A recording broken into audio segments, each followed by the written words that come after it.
Toi, le mari de la veuve, et l'œuvre du Saint-Esprit. C'est ça qu'on va parler un peu jusqu'à la Pentecôte. Donc, ceux qui prennent note, je veux même que vous preniez note, parce que vous savez, si vous prenez note là, il y a des choses, ça peut t'aider. Donc, la personne et l'œuvre du Saint-Esprit. Voilà, donc ceux qui sont venus à cet enseignement, c'est vraiment grave pour vous, hein, parce que, où est-ce que j'en ai dit là? On ne dit rien. On ne dit rien. Il n'y a pas le Saint-Esprit là. C'est ça qui a fait mal.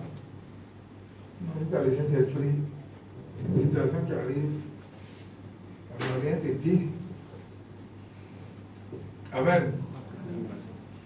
Donc, le thème c'est la personne et l'œuvre du Saint-Esprit. Alléluia. Amen. Donc, c'est un enseignement. Je ne vais pas faire tomber quelqu'un ou bien quoi, mais je veux que tu écoutes. Si tu écoutes, ça va te faire du bien. Voilà que tu as compris qui est le Saint-Esprit et comment il fonctionne. Tu vas voir que c'est le meilleur cadeau sur la terre. Le Saint-Esprit, c'est la plus grande richesse que l'Église a. Le monde n'a pas ça. C'est l'Église qui a ça. Donc, si tu as compris là, ça dit que c'est la plus grande richesse. C'est ce que tu as de meilleur sur la terre là. C'est le Saint-Esprit. Ce n'est pas les bijoux qu'on porte, ce n'est pas les chaînes, ce n'est pas les trucs de valeur, mais la chose qui est la chose qu'on a de valeur, c'est le Saint-Esprit. Alléluia, on va lire quelques versets.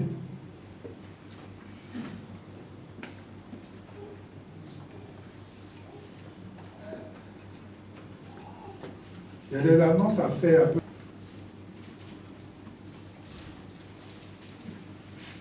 Normalement, c'est le verset 2 qui m'intéresse, mais il y a un 1 à 2. Genèse 1, le verset 1 à 2. Au commencement, Dieu créa les cieux et la terre. Verset 2. La terre était informe et vide.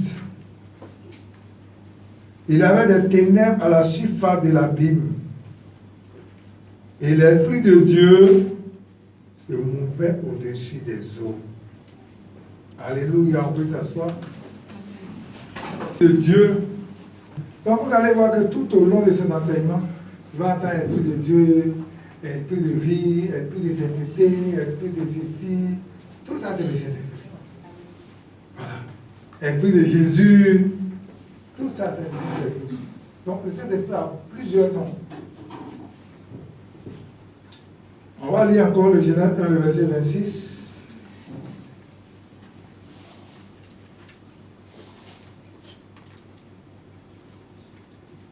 Puis Dieu dit, faisons l'homme à notre image, selon notre ressemblance, et qui domine sur les poissons de la mer, sur les oiseaux du ciel, sur le bétail, sur toute la terre, et sur tous les reptiles qui rampent sur la terre. Donc Dieu dit, faisons l'homme.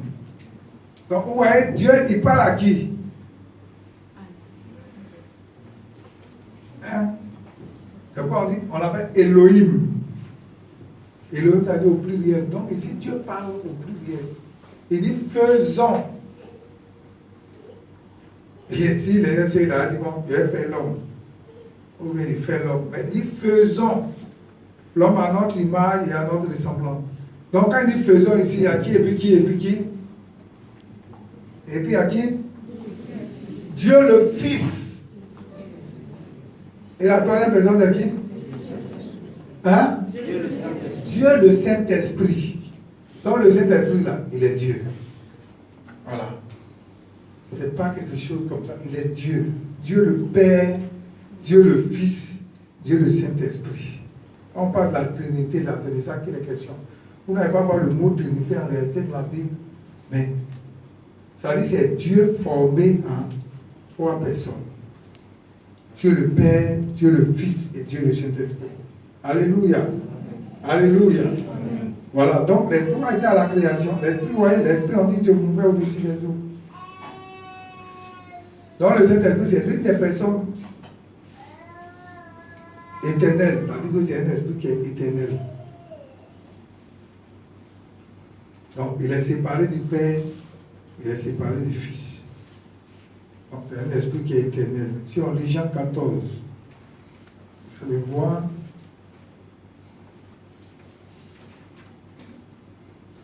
C'est vraiment sur le Saint-Esprit. Il dit, et moi je prierai le Père. Je dis Jésus qui parle, il dit, je prierai le Père et il vous donnera un autre consolateur afin qu'il demeure éternellement avec vous. Alléluia. Dans la nouvelle alliance là, c'est Jésus qui parle ici, il dit, moi je vais prier le Père. Je vais m'en aller, mais je vais prier le Père et il va vous envoyer un consolateur. Donc le consolateur qui vient, il va demeurer éternellement avec vous. Alléluia. Amen. Donc, il continue le verset 17, vous dit, l'esprit de vérité. Donc, vous allez voir son nom dans l'esprit de vérité. C'est le Saint-Esprit. Donc, l'esprit de vérité n'est pas un esprit de mensonge. C'est pas si quelqu'un ment, ce n'est pas le Saint-Esprit qui a dit. C'est un esprit de... Ah. C'est un esprit de mensonge, mais c'est un esprit de Ananias. Ananias, ça fait la mentir, non? Donc quand tu vois quelqu'un qui ment, il ment, on dit il respire. Ça dit, donc l'esprit de vérité que le monde ne peut recevoir. Donc vous voyez, je vous ai dit tout à l'heure, le Saint-Esprit là, le monde ne peut pas le recevoir. Ce n'est pas possible. Il faut être chrétien pour le recevoir. Donc le monde ne peut le recevoir parce qu'il ne le voit point. Et ne le connaît point, mais ne connaît pas quelque chose qui va le recevoir. Mais vous, vous le connaissez, car il demeure avec vous et sera en vous. Donc le Saint-Esprit, là, vous allez voir quand on va étudier dans nos études, on va voir le Saint-Esprit en nous. Et le Saint-Esprit sur nous. Dans l'Ancien Testament, le Saint-Esprit venait sur les gens de façon sporadique. Quand Dieu veut accomplir une mission, si Dieu veut faire de toi un roi, il envoie un esprit, l'esprit qu'il envoie là, pour te guider en tant que roi. S'il veut, il y a combien de types d'onction? Quand on voyage, on chante pour être en avion, on chante tout ça, la fabrication de... Elle vient dessus. Alléluia. En fait, les gens veulent. Aujourd'hui, on doit trouver les moyens pour escroquer les gens. Parce que si tu veux, tu es dans la vérité, non, les gens trouvent des choses. Parce qu'ils savent que c'est ce que les gens veulent entendre. C'est pas Isaïe appelle ça les chimères. Isaïe prend verset 10. Il dit les gens veulent entendre ce qui est agréable. Et quand vous lisez même Timothée 4, il dit vers la fin des temps, les gens vont se fabriquer des fous de docteurs. Parce qu'ils veulent entendre des choses qui sont agréables à l'oreille, ce qui est doux à entendre. Ils ne veulent pas des choses, si tu dis à quelqu'un, il faut quitter le péché, tu ne vas plus parler avec toi. Il faut dire non, tu seras béni, moi-même quand je vois là, vraiment, tu vas voyager, vraiment tu vas. Voilà.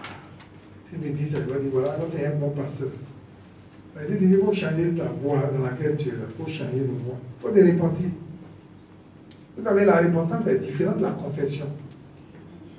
La confession, c'est que les catholiques ont fait tous les samedis.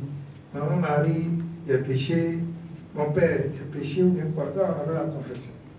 Parce que quand il quitte là, c'est qu'il a fait là, et ça a fait la même chose. Avec confession. Mais la repentance, tu abandonnes la voie que tu as empruntée qui n'est pas bonne. Donc la repentance là, on change, on reprend, on abandonne la voie qu'on a empruntée qui n'était pas bonne et puis on revient. On change. C'est ça la repentance. Donc la repentance est différente de la confession. On peut confesser et puis ne pas abandonner. Dans la repentance là, on confesse, on abandonne. Dis-moi Amen si tu me suis. Amen. Voilà. Donc c'est comme ça. Donc c'est la différence, la repentance et puis la confession.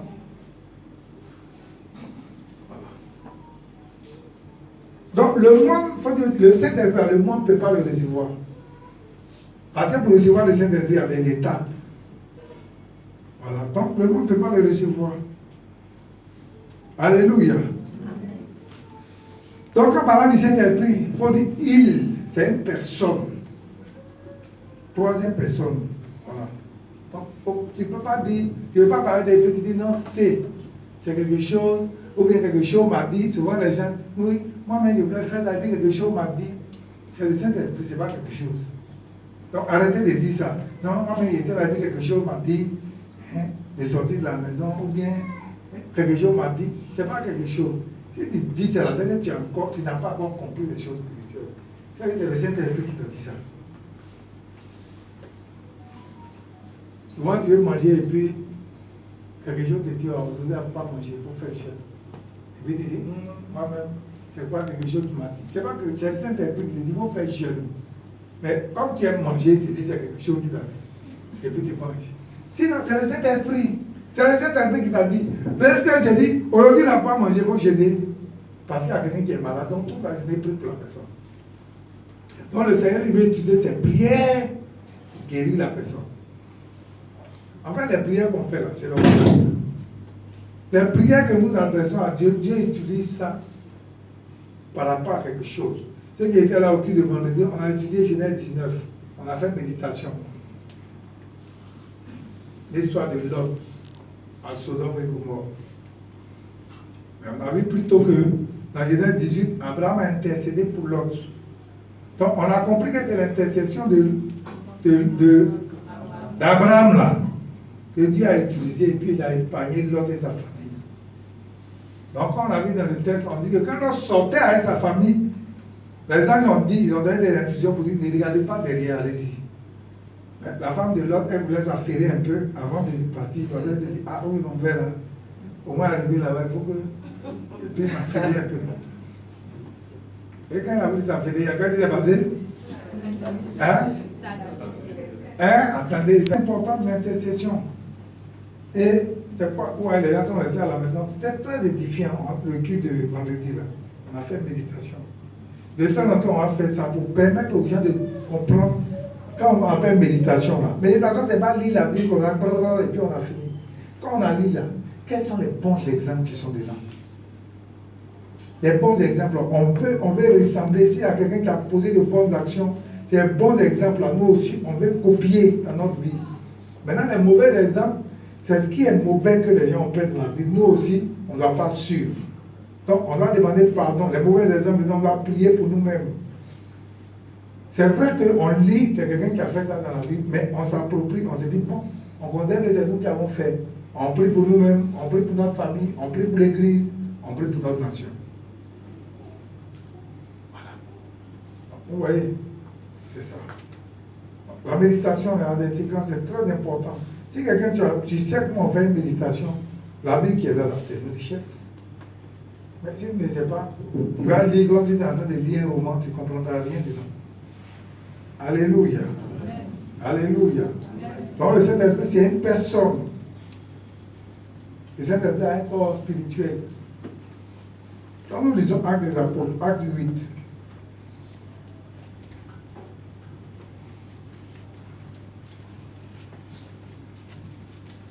le verset 2 à 3. Des hommes pieux. Attends, c'est toi, je ne sais pas. Je peux faire compris. Acte 8. Non, pardon, je dis Acte 8. Ézéchiel.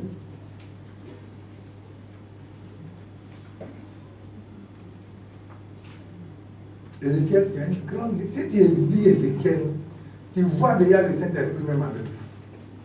Quand il va te parler des différentes dimensions de l'esprit, là, tu vas voir, il va te dire. Il va te parler de niveau pluie, niveau fleuve, niveau ceci. Tout ça, c'est le Saint-Esprit. Ouais, mais quand vous avez dit Ézéchiel 37, il dit non, le Seigneur dit prophétise, il y a un vent, il y a un mouvement. Tout ça, c'est le mouvement du Saint-Esprit. Ézéchiel, c'est un livre qui parle beaucoup du Saint-Esprit. Donc, Ézéchiel 8, j'ai regardé, verset 2, j'ai regardé, et voici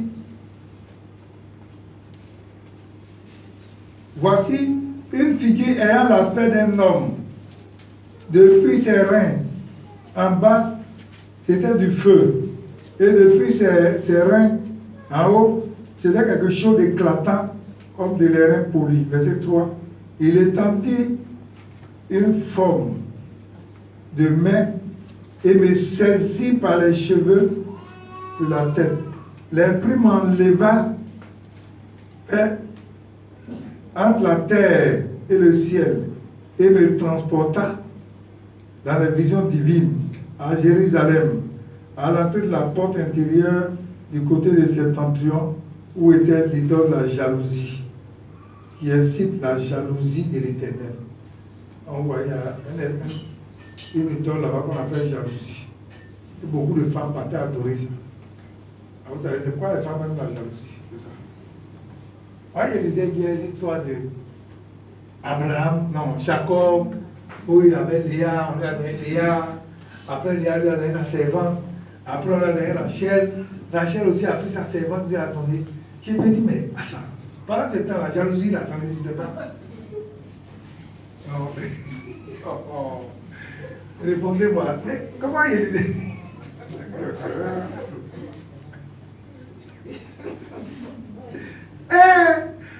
J'ai dit, pendant ce temps-là, entendez, pendant ce temps, l'histoire de Jacob là, où on dit Jacob a l'esprit me soulève, il m'emmène. C'est comme même l'histoire de Philippe.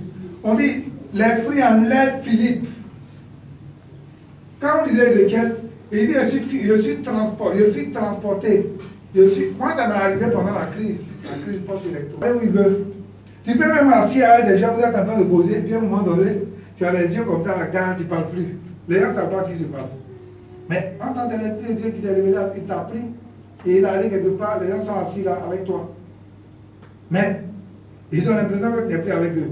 Parce que tu es en train de faire une mission ailleurs. Ce n'est pas une mission de sorcellerie. Où on voyait dans sorcellerie, on a là. Ça, c'est pas ça. Ce n'est pas avion de sorcier où on prend baleine et puis on s'en va. Ce n'est pas de ça que je parle. Moi, je suis en train de parler du Saint-Esprit qui est en train de parler avec toi. Donc, il y a des choses, quand tu vas dire aux gens là, ils ne croient pas. Mais pas ce que tu peux faire là, c'est la prière. C'est pas quand Dieu fait des choses comme ça avec toi, c'est la prière. Parce que les gens n'ont pas de comprendre. Tu vas aller parler aux gens, oh, lui là, quel Dieu qui vient parler. C'est toi seul qui vis la chose. Alléluia. Donc, vous voyez, il parle aux hommes personnellement. Acte 8. Quand on prend Acte 8, le verset 29, on va voir le livre éthiopien à Philippe. Oh Seigneur, tu es bon, hein. L'esprit dit à Philippe, avance et approche-toi de ce char. Donc vous voyez, Philippe vient, Dieu veut lui montrer quelque chose. En temps, il y avait un Éthiopien qui était dans un char, il était en train de dire Isaïe complètement. Donc comme Dieu voulait l'aider à être délivré de cette situation, le Seigneur lui prend quelqu'un qui a l'esprit de Dieu, il dit à Philippe, il faut avancer. C'est quoi souvent même là? Tu es là et puis tu as plein de voix pour dire, il faut aller quelque part. Tu ne sais pas pourquoi tu dis de partir, mais tu obéis. C'est pas si tu apprends à obéir à la voix de Dieu là. Il y a des situations, tu vas aller quelque part, quelqu'un a un problème là-bas, et puis quand tu vas arriver, tu vas aller trouver la personne, tu vas dire, ah, mais il ne comprend pas, Dieu me dit de venir, il ne savait pas. C'est ça. Donc, il dit à Philippe, avance. Philippe avance, il dit avance vers ce char. C'est un char, Philippe arrive, il va vers le char, il arrive, il trouve le char, c'est là qu'il va voir que il y a le Éthiopien là qui est dans le char en train de lire Isaïe, il ne comprenait pas. Donc pendant qu'il ne comprend pas, c'est là qu'il va poser la question à Philippe, et Philippe va lui expliquer. Et c'est comme ça qu'il va être baptisé et il va être sauvé. Vous comprenez? Mais c'est parce que là, Philippe a été obéissant à la voix de Dieu. S'il n'avait pas été obéissant, il ne pouvait pas comprendre. Donc c'est pourquoi il vous dit, souvent il y a des choses que vous voulez faire, le Saint-Esprit vous parle. Vous dites non, quelque chose m'a dit. Non. Souvent même tu peux aller en voyage, hein, et puis ton enfant avec te dit, papa, voyage, il ne faut pas partir aujourd'hui. Ah, pourquoi? Je vais pourquoi il n'est pas parti. J'ai déjà fait mon programme, tu vas aller de ça. Mais Dieu peut passer par un enfant pour venir te donner un message. Papa, voyage, il ne faut pas aller aujourd'hui. Il faut aller demain. Tu vas voir que peut-être si tu es bien à un enfant, tu parles à elle, tu vas dire, ah, l'enfant va t'interpréter, peut-être il a fait un rêve, papa, tu as fait un accident ou bien quelque chose. Mais souvent, on ne prend pas le temps d'écouter. C'est pourquoi la Bible dit que Dieu nous parle, tantôt d'une manière, tantôt d'une autre, mais là on est prend garde. Sinon Dieu nous parle. Quelque chose que Dieu veut faire là, il peut venir te parler. Ou bien il dit quoi Romains 14, verset comme église, non. Verset 23. Il dit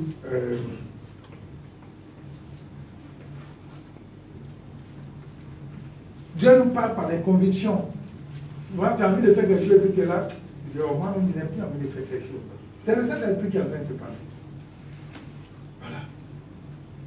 Tu veux voyager et puis tu es là, tu tournes. Tu dis, voilà, là même, on dirait que je vais partir. Il va laisser peut-être de nous après. C'est le Saint-Esprit qui est en train de te parler. Par exemple, peut-être un accident qui est programmé ou bien quelque chose comme ça. Souvent, on ne prend pas le temps d'écouter. Je vous dis une chose, hein. Si vous prenez le temps d'expérimenter le Saint-Esprit et vous marchez comme le Saint-Esprit, vous allez voir. Moi, un jour, je vais vous dire une chose. J'étais allé chez mon père. Sinon, si tu obéis là, tu vas voir que même tu vas vouloir aller au marché, il peut t'envoyer tomber sur des trucs moins chers. Mais il suffit simplement d'écouter sa voix et de pratiquer ce qu'il te demande de faire. Mais si tu veux résister, ne résistez pas à l'esprit. Voilà. Obéissez seulement. Si tu dis Ézéchiel là, tu vas comprendre beaucoup de choses. Ézéchiel là, Dieu lui dit, il faut te coucher sur le côté. Ézéchiel te couche sur le côté là pendant combien de jours? Dieu lui dit, il faut te coucher comme ça, il te couche là pendant combien de jours? Il dit, non, il faut te coucher, il te parle. Et puis il te couche. La voix du Saint-Esprit, c'est l'obéissance. Si tu as compris ça, et que tu commences à obéir, même l'évangélisation, tu peux dire, Seigneur, demain je vais aller évangéliser, je vais parler de toi. Montre-moi où tu veux que je parle. Tu vas voir que tu peux même faire un songe, ou bien tu te lèves le matin, et puis où tu as appris à faire le Afrique là. Dieu lui dit, non, va au carrefour. Si tu es quelqu'un qui est obéissant, tu te lèves, tu n'en vas. Parce que Dieu veut utiliser ta présence pour délivrer quelqu'un, pour changer quelque chose dans la vie de quelqu'un. Mais si tu as compris que tu t'en vas là, tu vas voir quand tu vas commencer à... Regardez l'histoire de Jonas à Nénive.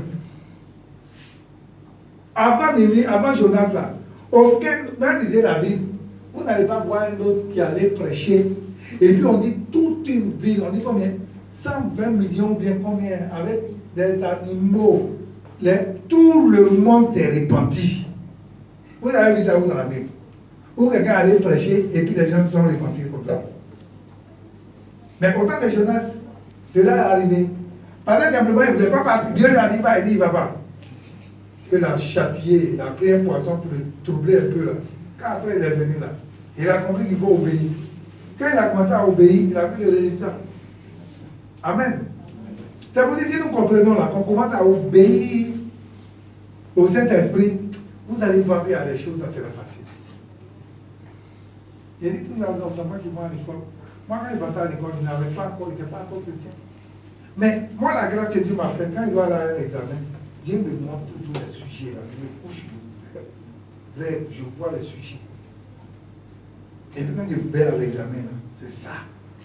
Le sujet que j'ai vu là, je vois ça vraiment. C'est le sujet là, vraiment. C'est comme ça. Moi, c'est comme ça que j'ai tout fonctionné. C'est-à-dire que quand moi, il y a quelque chose, si je suis en train de préparer un examen, ou je suis en train de faire quelque chose là, c'est-à-dire que l'Esprit de Dieu m'oriente sur les chapitres que je dois étudier. Je ne dis pas de façon dispersée. Et puis les chapitres que je vais étudier là, c'est ça qu'on va nous donner. Ça, c'est peut-être ton intimité à l'esprit d'esprit. C'est-à-dire que si toi tu fais ça aussi, tu es là de façon générale, vous allez faire plein de cours. Mais si tu veux au Seigneur t'orienter, les chapitres réellement qu'on peut, tu vas voir qu'il va te mettre à cœur peut-être de réviser telle matière. Ou bien tel chapitre. C'est le Saint-Esprit qui parle. Mais si tu obéis là, quand tu vas arriver là-bas, tu vas voir. Mais le problème, c'est l'obéissance. Le problème, les chrétiens ne sont pas prêts à obéir. Chacun a son propre programme qui veut dérouler. Donc, tout ce que le Saint-Esprit va lui dire, elle va dire, oh, ça, c'est pas le Saint-Esprit qui parle. Non, le Saint-Esprit va parler de plusieurs manières. Vous allez voir comment on va ça après. Il va parler par la conviction. Tu veux faire quelque chose, tu n'as plus envie de faire, ou bien tu as envie de faire. C'est la conviction. Ou bien ça peut être un songe qui te donne, une orientation qui te donne. Par rapport à une activité que tu veux faire, il peut te donner une orientation. Alléluia. C'est très important, on continue. Donc, l'Esprit de Dieu possède une sagesse éternelle. On disait 1 Corinthiens.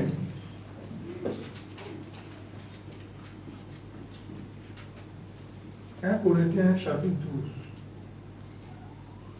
12. Chapitre qui parle des dons spirituels. Tout ça, quand vous allez voir, vous voyez au livre, verset 8.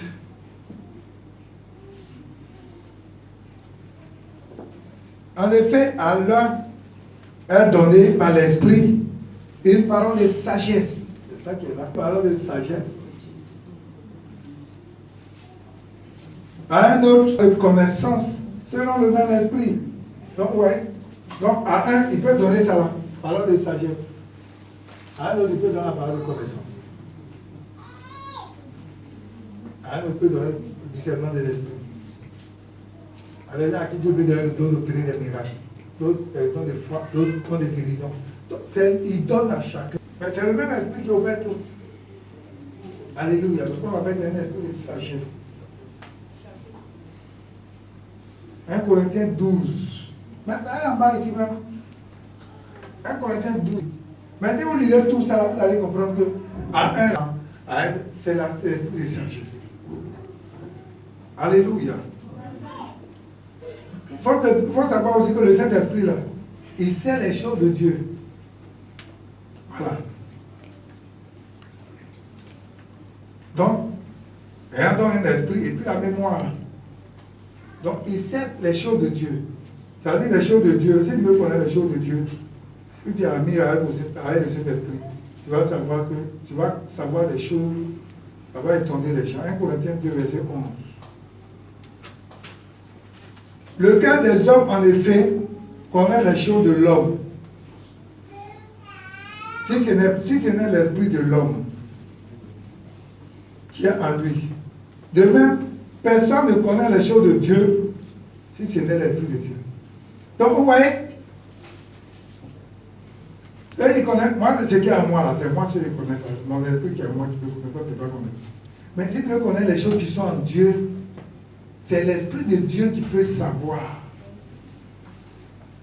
Même la volonté de Dieu, là. C'est l'Esprit de Dieu qui peut savoir, qui peut t'amener à comprendre ça. C'est quoi, il est très important. Si tu veux connaître les choses de Dieu, là, c'est le Saint-Esprit. C'est pas autre chose. Alléluia. Il veut t'amener tout ça à comprendre que si tu as une intimité avec le Saint-Esprit, ça va t'aider dans beaucoup de choses. Alléluia. Très, très, très, très important. L'Esprit de Dieu, il a une volonté. Donc, le Saint-Esprit a une volonté. Quand vous lisez Jean 16,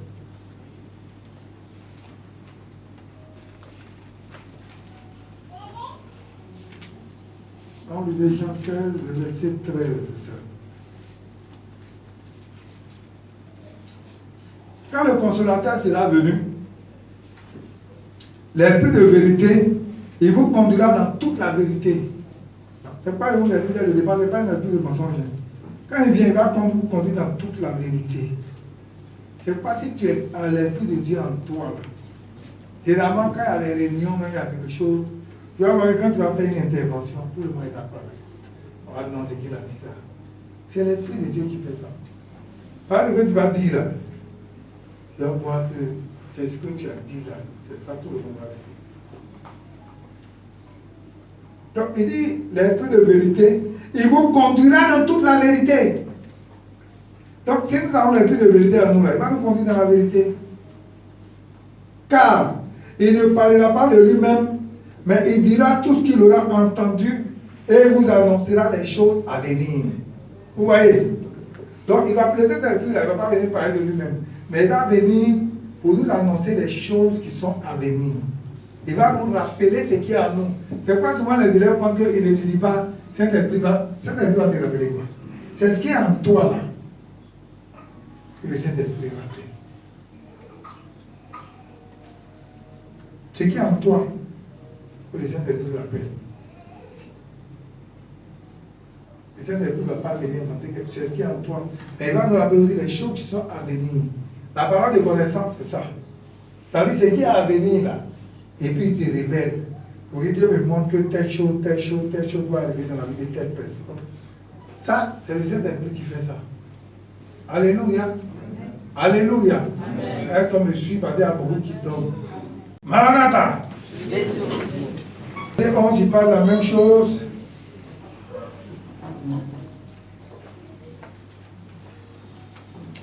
Un Corinthiens 12, le verset 11. Un seul et même esprit opère toutes les choses, les distribuant à chacun en particulier comme il le veut. Donc, vous voyez, le Saint-Esprit, c'est lui qui distribue tout cela à chacun. Comme il veut. On ne paye pas. Vous dites non, lui là, il a l'argent, il va payer plus. Non. La seule condition, c'est la disposition de notre cœur. Si tu as un cœur favorable, disposé, ça va ver le Saint-Esprit là. Il va faire beaucoup de choses en toi. Regardez Paul. On aime beaucoup l'histoire de Paul. Paul, il n'a pas mangé à checker avec Jésus. Il ne s'est pas promené avec Jésus comme les Judas Iscariotes, comme les Thomas, comme tous ceux-là. Mais regardez comment Dieu a utilisé Paul. Dieu il a utilisé puissamment Paul. Les Thomas là, ils ont fait quoi? Regardez Judas, il a fait quoi? Mais regardez Paul. Paul n'a pas connu Jésus physiquement. Mais regardez comment il a été utilisé. Regardez comment il a croisé Jésus sur la rue de Damas. À partir de là, sa vie a changé. C'est pas moi qui dis dans l'autre église, c'est pas d'où on vient là, tu comprends. Ou bien dans quel environnement on a été éduqué. C'est vrai, l'environnement peut nous influencer. Mais si tu te disposes, tu vas voir que le Seigneur est capable de faire beaucoup de choses. Alléluia. Alors, le Saint-Esprit aussi a des émotions. En émotion, de toute façon, quand on te touche net, tu dis, je suis fâché là. Saint-Esprit aussi peut se fâcher. Saint-Esprit, il peut être attristé. Éphésiens 4, le verset 30. N'attristez pas le Saint-Esprit de Dieu, par lequel vous avez été scellés pour le jour de la Pentecôte, de la rédemption. Donc, le jour où on a été racheté là, nous avons reçu cet esprit-là qui est en nous. Donc, on ne doit pas l'attrister. Il y a les choses que le Saint-Esprit n'aime pas. Comment on peut faire pour attrister le Saint-Esprit? Quand le Saint-Esprit te dit qu'il n'aime pas telle chose, et puis il dit c'est ça, moi j'aime le faire bien, tu vas l'attrister.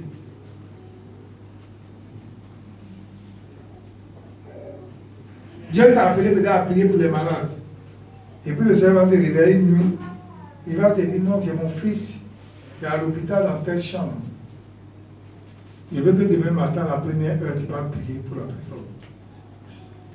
Et puis tu te lèves et puis tu dis, ah moi-même, c'est vrai, je dois aller prier, mais je suis fatigué. Bon, je vais me reposer, je vais voir peut-être demain ou après-demain. Ça va.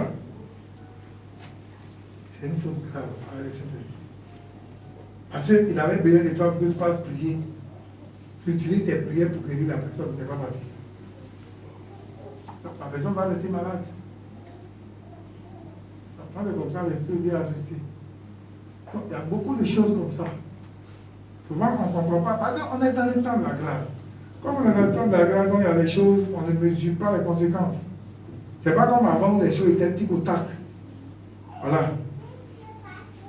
Mais si nous avons compris comment l'Esprit de Dieu fonctionne, vous allez voir bien aimé que ça va nous aider. Il y a des choses que Dieu fait, c'est de la volonté de Dieu. Et puis Dieu peut te dire non. Ne fais pas. Ne fais plus, tu attends. Parce que tu as dit non, tu ne forces pas. Alléluia. Alléluia. Amen. Alléluia. C'est pas tout qu'on doit faire devant la volonté de Dieu. Seigneur, je veux faire telle chose, qu'est-ce que tu me dis? Seigneur, je veux faire tel voyage, qu'est-ce que tu dis? Si elle est ta volonté, si elle n'est pas ta volonté, vraiment, montre-moi des signes, ou bien ceci, cela. Et puis, tu vas te réveiller un matin, tu dis, non, voilà, même peut-être tu as fait des bagages à la veille. Et puis, tu te réveilles un matin, tu as fait des bagages. C'est le Saint-Esprit qui en œuvre. Avec ses lundi, oh, tel funérailles là, vraiment, il faut que je parte. Si je ne vais pas, c'est pas bon. Quand tu vas partir là, tu vas aller ressusciter la personne. Donc, souvent, dans les funérailles, tu veux partir et puis Dieu te dit non. Parce que il y a un pied qui est tendu là-bas. Quelqu'un t'attend et te dit que pendant ces funérailles là, moi, il va me foutre, il va empoisonner la personne. Donc le Saint-Esprit qui sait toutes ces choses d'avance peut te dire non, finira, tu veux partir là-bas, tu ne vas pas. Tu peux te lever le matin, au moins tu veux partir. Bon voilà l'enfant qui est en train de chauffer. Souvent quand on est comme ça, on va mettre notre colère sur l'enfant, on va frapper l'enfant là. On va te dire c'est l'enfant qui ne veut pas nous voir, ou bien. C'est le Saint-Esprit qui est en train de créer toutes les conditions pour ne pas que tu voyages. Tu vas voir peut-être que tu allais partir à l'hôpital. Tu vois même arriver, même il n'y a rien de bon. L'enfant n'est pas malade. Hein. On va dire non, il chauffe. Bon, quand vous allez quitter là, vous allez venir. Il y a autre chose qui va te bloquer. Tu vois, toute la journée là, tu ne parles pas. Il y a un accident qui est programmé, quelque chose. Mais toi, tu ne sais pas. Mais le Saint-Esprit, il sait. C'est pas lui, il sait les choses à venir. Il y a des choses qu'il sait que nous, on ne sait pas. Donc, quand lui, il sait là, et que lui, ce qu'il veut faire pour nous, c'est ce qui est bon pour nous. Et quand on nous dit est bon, tout ce qu'il fait pour nous est bon. Parce que toi, tu veux faire, lui, il sait que la chose que tu vas faire, là, voici les conséquences, toi, tu ne sais pas. Mais toi, tu tiens à faire la chose, lui, il te dit non, voici les conséquences. Donc, quand tu insistes, quand il t'aime. Moi, il y a eu la moderne témoignage, ça va vous étonner. Il y a une année, on a perdu un nom. Il sait tout ce que nous ne savons pas. Et comme lui, il est bon, il veut notre réussite, tu vas voir que si nous devons faire quelque chose qui doit nous créer des problèmes, il peut créer des conditions pour ne pas que la chose arrive. Tu peux vouloir voyager, tu peux rater ton avion. Tu ne peux pas comprendre. Tu peux vouloir voyager et puis voilà une panne. Voilà, vous voulez faire partie matin, une panne peut vous bloquer jusqu'à 10h midi. Souvent, quand c'est pareil, on se plaignent. Oh, vraiment, on devait partir. Quand c'est comme ça, on rentre à 6h. C'est-à-dire, on devait partir à 6h, c'est ce qui était prévu. Mais si tu as prévu qu'on soit retardé, c'est tellement tu sais que sur la route là. Et tu vas voir que, quand vous allez venir après, tu vas entendre, tu vas apprendre que non, il y a eu un accident. Sur la route là, à 9h, ou bien à 10h, ou bien. Si tu étais parti, peut-être que tu allais être dans cet accident-là. Mais Dieu, il prend le temps de t'épargner. Ouais, le problème, on aime se plaindre. Quand on va grogner, on va se plaindre jusqu'à... Mais lui, il fait tout ça pour nous préserver. Que le Seigneur nous bénisse. Amen. Il nous donne de comprendre que le Saint-Esprit, nous ne devons pas aussi la traiter. Si nous connaissons la volonté, nous connaissons ce que le Saint-Esprit veut. Il y a des choses là. Quand il ne veut pas faire, on ne fait pas. Amen. Voilà, donc, on va arrêter pour aujourd'hui. Amen. Travailler le cœur. Il est en train de travailler le cœur. J'ai un programme avec toi. J'ai un programme que je vais accomplir avec toi. Que je vais dérouler avec toi. J'ai un programme que je vais dérouler avec toi pour l'avancement de mon œuvre. J'ai un programme que... Oui, si tu te disposes à recevoir ce que le Seigneur veut faire de toi, il fera cette grâce sera pour toi. Et il va accomplir des choses avec toi. Tu es un ceux qui seront réveillés constamment sur leur couche. Et quand tu seras en train de te réveiller comme ça sur ta couche, si tu te disposes et tu commences à intercéder, il va voir que le Seigneur va commencer à amplifier quelque chose en toi. Il va commencer à amplifier quelque chose en toi. Il va commencer à amplifier quelque chose en toi. Et ça va grandir, ça va grandir, ça va grandir, ça va grandir. Et ça va grandir. Et les gens vont voir de façon palpable que la main du Seigneur est à l'œuvre dans ta vie. Merci, roi de gloire. Béni sois-tu, Seigneur.